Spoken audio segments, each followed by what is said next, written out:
You've got a few million feral cats or cats around Australia, and they're killing that many native animals every night.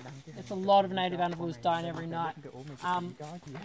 There's lots of studies and photos showing the insides of feral cats' bellies, especially in arid Australia, and you'll see like 30 freshly killed lizards and all sort of small mammals. So feral cats do a really good job of eating all our native animals, which isn't good. But dingoes do the job of keeping their numbers down. Also feral foxes down south, we don't get them here because it's too hot.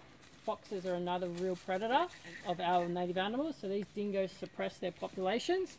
There's been numerous studies showing when there's dingoes around, our reptile and small mammal populations rise dramatically because there's not as many cats around.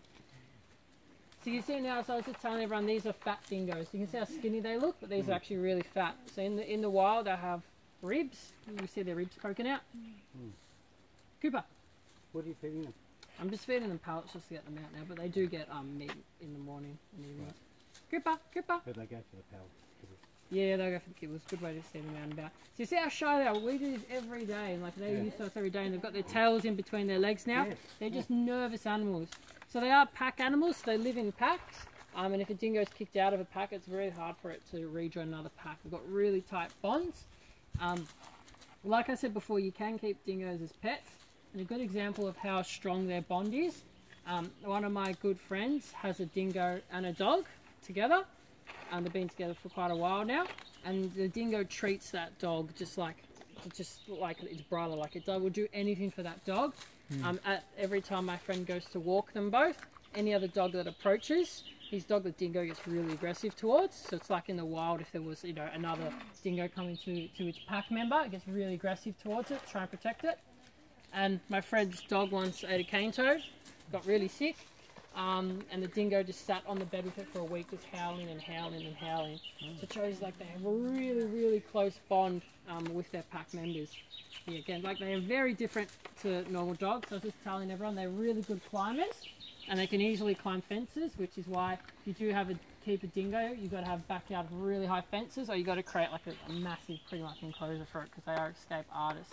Because they're so skinny like that, they're always in and out of crevices and when they're hunting. So because I said they do eat small animals, but their main prey is bigger animals, kangaroos and that, the main reason we're seeing a lot of places still, especially the whole of Western Australia, still labelling dingoes as pests, is because a lot of farmers believe that dingoes are bad and that they're eating their livestock.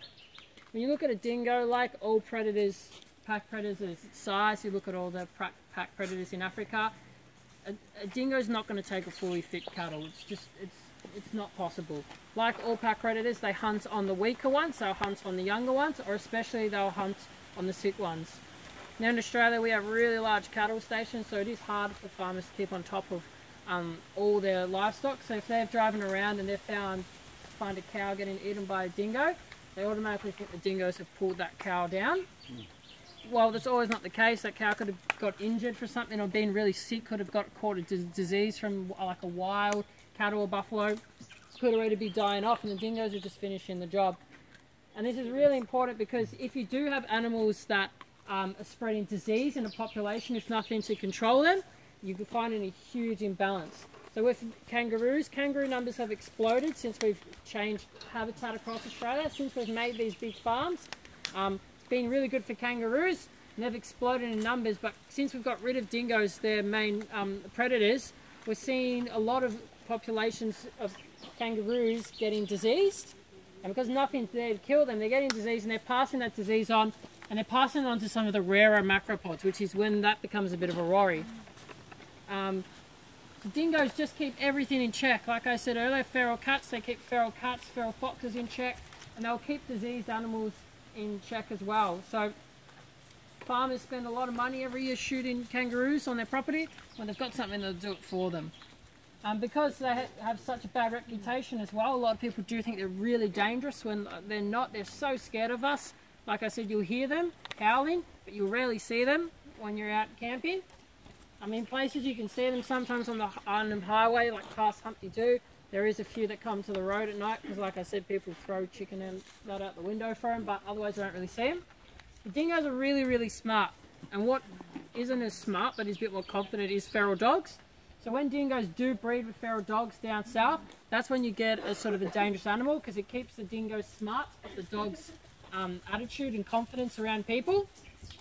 So down south, that feral dog dingo hybrid mix can be a bit dangerous, but a pure dingo, they're not as much of a threat if they haven't been bred with feral dogs. In saying that though, like, you know, if you are alone and you do get approached by a dingo or a pack of dingoes, you do try and get out of that situation, because they will suss you out. Usually if you're an adult and you're healthy, they're not really going to have a go at you, because like I said, they're going for smaller and weaker, larger animals. Cooper. So how old was the dingo your mate raised? He got it as a pup. Yeah. Yeah. Hey Cooper, so you can train them. Cooper, there you go. Oh yeah. Oh, Okay, he's a good well puppy. good kid. Yeah. So you yeah, they're really smart. Like you can train them. Come on, boys. There you go. So you see, like, you know, they look very similar to a dog. Apparently, Kelpies have a bit of dingo in them early, so they've got dingo in them. An Australian dog. But yeah, so otherwise, not too many of our domestic dogs today really have dingo in them, except Kelpie. A Kelpie is the only one that I am aware of. Probably why they're so smart. Another thing dingoes are really good at protecting are our waterways. Because especially up here we've got a lot of buffalo. If anyone's seen the buffalo enclosure, you'll see the massive muddy wallows that buffaloes leave as they come and destroy all these sort of areas, our floodplains, billabongs, creeks. They're hard-hoofed animals, and we're not used to hard-hoofed animals in Australia. Our kangaroos are light-footed, so our environment's adapted to light-footed animals. So buffalo destroy, erode everything.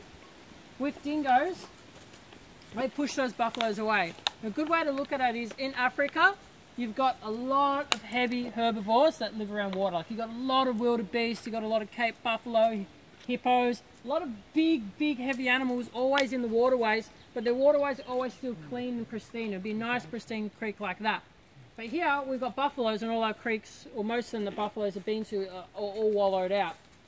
And the thing is they've got a lot of pack predators, and pack predators push the animals along.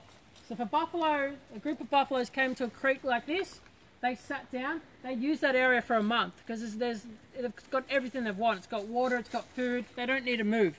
And after they use it for more than a couple of weeks, they start to erode everything to the point where it can't recover.